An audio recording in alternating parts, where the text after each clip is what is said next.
할렐루야. 아멘. 예, 오늘도 말씀을 깨닫는 지혜와 응답받는 기도의 은총이 우리에게 넘치게 될 줄로 믿습니다. 아멘. 오늘은 8월 첫날입니다. 특별히 이 8월의 첫날에 우리가 여호와께서 함께 하심으로 라는 주제를 가지고 함께 말씀을 나누기를 원하는데요. 이 오늘 말씀의 주인공은 요셉이라는 사람입니다. 요셉은 우리가 너무 잘 알죠. 요셉은 야곱의 사랑하는 11번째 아들이죠. 그리고 평생을 귀하게 자라났던 요셉이에요. 우리가 잘 아는 대로 요셉은 무슨 옷을 입었대요? 채색 옷을 입었다. 채색 옷이라는 게 지금처럼 알록달록한 옷을 의미하는 게 아니에요. 그때는 이 직조 기술도 굉장히 형편없을 때라 통짜로 된 옷을 입는데 염색 기술이 어디 있어요?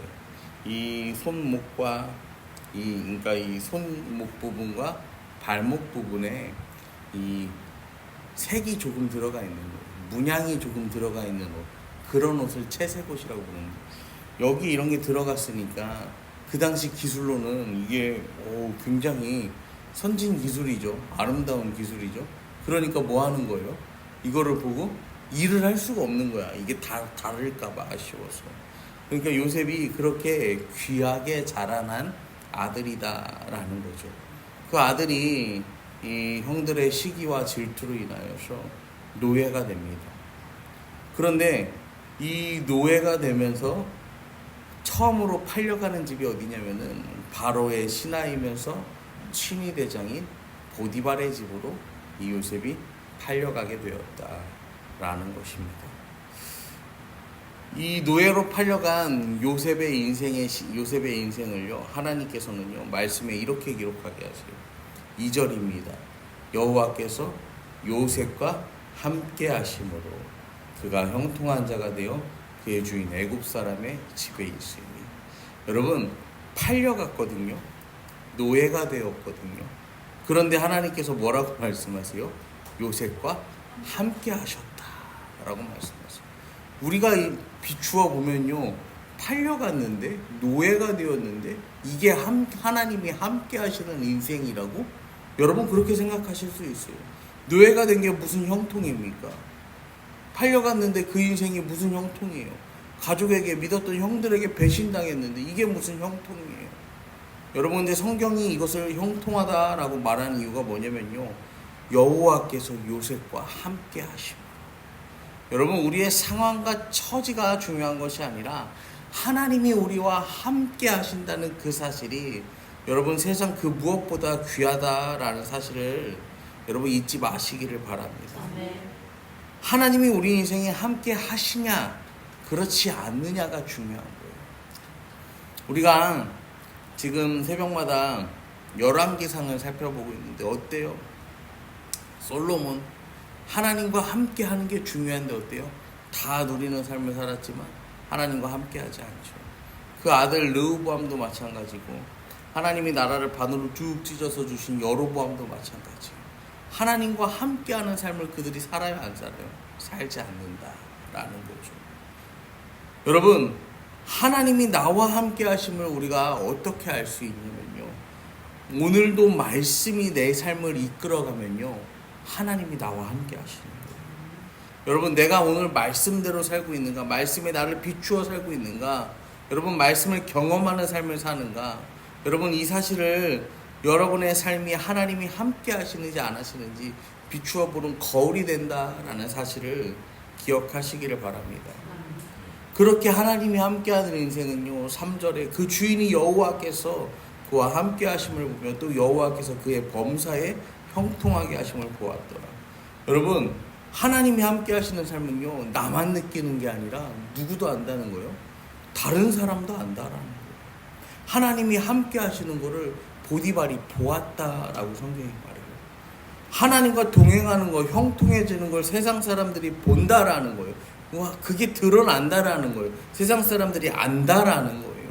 어떤 위치에 있던지 간에 어떤 상황에 처해 있던지 간에 하나님이 그와 함께 하시며 그를 도우신다라는 것이요, 눈에 보인다라는 거예요. 그래서 이 눈에 보이는 요셉의 형통함의 삶을 우리가 보면은 4절에 요셉이 그 주인에게 은혜를 입어 섬김에 그가 요셉을 가정 총무로 삼고 자기 소유를 다 그의 손에 위탁했다. 그러면서 그가 요셉에게 자기 집과 그 모든 소유물을 주관하고 여호와께서 요셉을 위해 그 애굽 사람의 집에 복을 내리심으로 여호와의 복이 그의 집과 밭에 있는 모든 소유에 미치니라.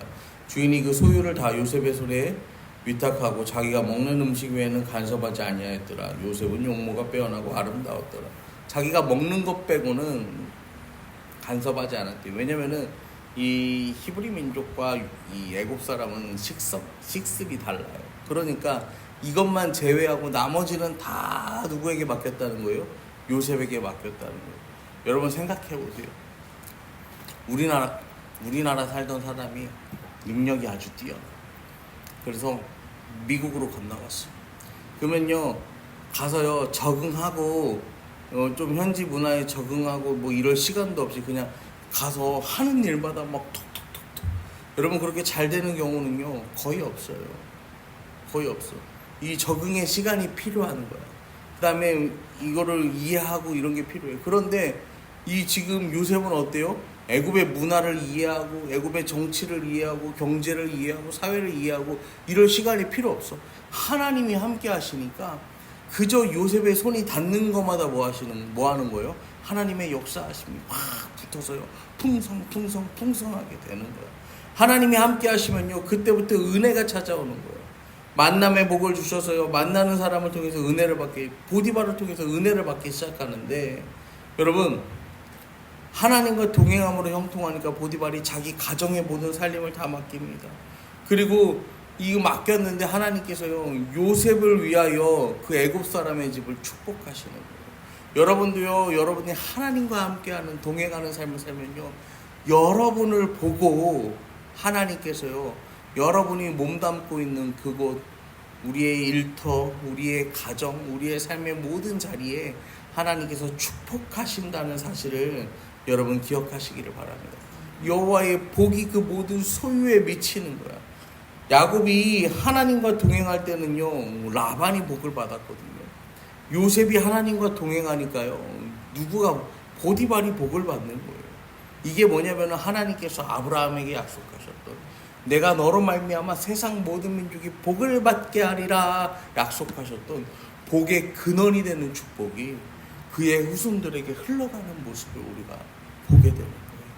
여러분 아브라함에게 약속하셨던 그 언약의 말씀은요 오늘을 살아가는 우리에게도 동일하게 유효하다라는 사실을 기억하시기를 바랍니다. 그래서 우리는 그 말씀을 붙잡고 기도해야 되는 거예요.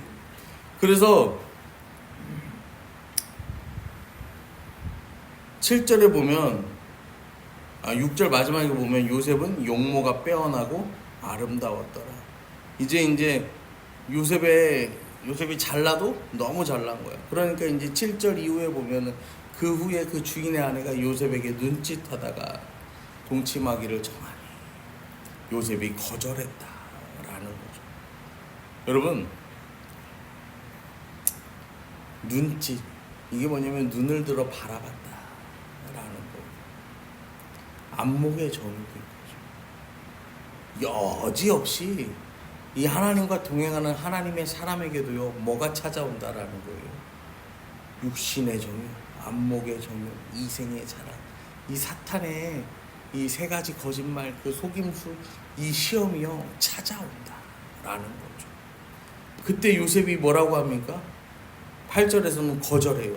그러면서 9절에서도요 이거는 옳지 않다,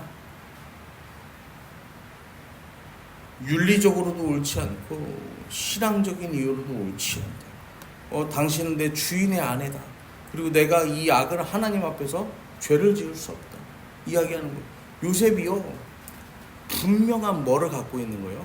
자기 신앙의 기준이요 명확했던 사람이에요. 여러분 오늘 또 기도하실 때요 내가요 이 하나님 말씀대로 이 축복받고 하나님과 동행하는 인생이 되기를 우리가 기도하지만요 또 기도할 것은요 우리의 자녀들, 후손들이요 명확한 세상 신앙, 여기에 명확한 가치관을 가지고 살아가는 인생들 되기를 여러분 기도하시기를 바랍니다. 분명한 이 가치관, 분명한 기준점을 가지고 있으면요, 흔들리지 않아요. 그런데요, 세상을 살아가는 수많은 사람들이 왜 흔들립니까? 이 기준점이 명확하지 않은 거야. 믿는다 말하면서도 이거를 명확하게 두고 살지 않으니까 여기로 넘어갔다 저기로 넘어갔다 막 이렇게 어떻게 하는 거예요? 흔들리는 거죠.